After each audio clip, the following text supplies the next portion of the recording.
Om Swastiastu. Assalamualaikum warahmatullahi wabarakatuh. Shalom, namo buddhaya, salam sejahtera untuk kita semua. Di hari ini saya akan membahas materi tentang The Markets for the Factors of Production dari buku Principles of Economics karya N. Gregory Mankiw.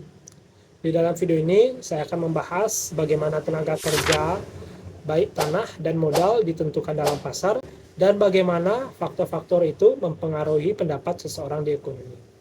Nah, yang di topik pertama ada pengantar pasar faktor produksi. Nah, berbeda dengan pasar barang dan jasa, pasar faktor produksi adalah tempat di mana perusahaan membeli input untuk memproduksi barangnya. Nah, faktor produksi ada tiga utama. Yang pertama ada tenaga kerja, tanah, dan modal. Nah, pasar ini penting karena disinilah pendapatan masyarakat berasal dari upah, sewa, dan bunga. Terus ada materi permintaan tenaga kerja. Nah, permintaan tenaga kerja ini ditentukan oleh produktivitas marginal tenaga kerja, yaitu tambahan output yang dihasilkan oleh satu pekerja tambahan. Jadi, hukum permintaan tenaga kerja menunjukkan bahwa semakin rendah upah, maka semakin banyak tenaga kerja yang diminta. Jadi, kurva permintaan tenaga kerja ini justru miring ke bawah. Nah, di sini saya akan membawakan sebuah contoh kurva permintaan tenaga kerja.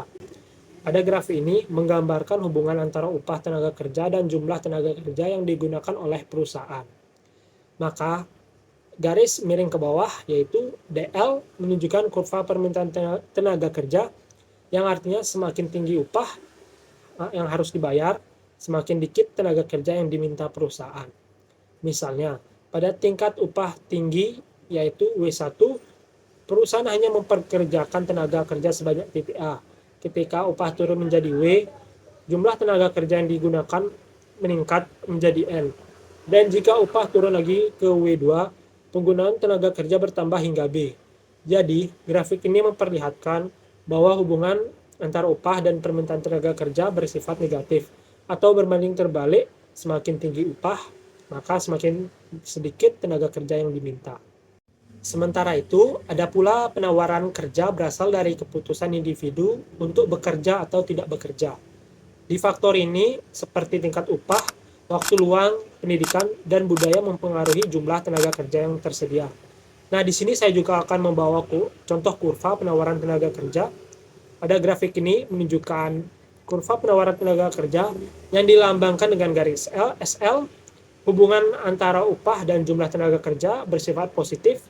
Artinya semakin tinggi upah, maka semakin banyak tenaga kerja yang bersedia untuk bekerja.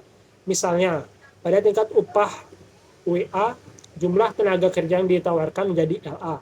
Ketika upah menjadi WB, maka tenaga kerja yang tersedia untuk bekerja meningkat menjadi LB. Dengan kata lain, kenaikan upah mendorong lebih banyak orang untuk masuk ke pasar kerja. Ada pula keseimbangan di pasar tenaga kerja. Nah, keseimbangan upah ditentukan titik pertemuan antara penawaran dan permintaan tenaga kerja. Pada titik itu, upah mencerminkan nilai produktivitas marginal tenaga kerja. Ada pula kurva keseimbangan pasar tenaga kerja. Nah, pada garis biru ini menunjukkan permintaan dari perusahaan, sedangkan garis merah menunjukkan penawaran dari pekerja. Titik potong disebut adalah titik keseimbangan, yang dimana upah dan jumlah tenaga kerja saling menyesuaikan. Kalau upah terlalu tinggi, munculnya pengangguran. Dan kalau upah terlalu rendah, tenaga kerja jadi kurang. Nah, di titik inilah pasar tenaga kerja bekerja dan berada dalam kondisi yang seimbang. Ada pula faktor produksi lain seperti tanah dan modal. Selain tenaga kerja, perusahaan juga membutuhkan tanah dan modal. Permintaan atas keduanya juga ditentukan oleh produktivitas marginalnya. Tenaga menghasilkan sewa, modal menghasilkan bunga atau keuntungan. Dan yang terakhir ada hubungan antar pasar faktor produksi. Ketiga pasar ini saling berkaitan. Jika permintaan produk akhir meningkat, maka permintaan atas semua faktor produksi juga naik. Jadi, pasar faktor produksi adalah dasar dari bagaimana pendapatan didistribusikan di masyarakat. Dari tenaga kerja seperti tanah hingga modal. Semuanya bekerja melalui mekanisme pasar. Sekian dari penjelasan saya. Terima kasih. Om Santi Santi Santi Om. Wassalamualaikum warahmatullahi wabarakatuh. Salam Namo Buddhaya, salam kebajikan untuk kita semua. Sekian, terima kasih.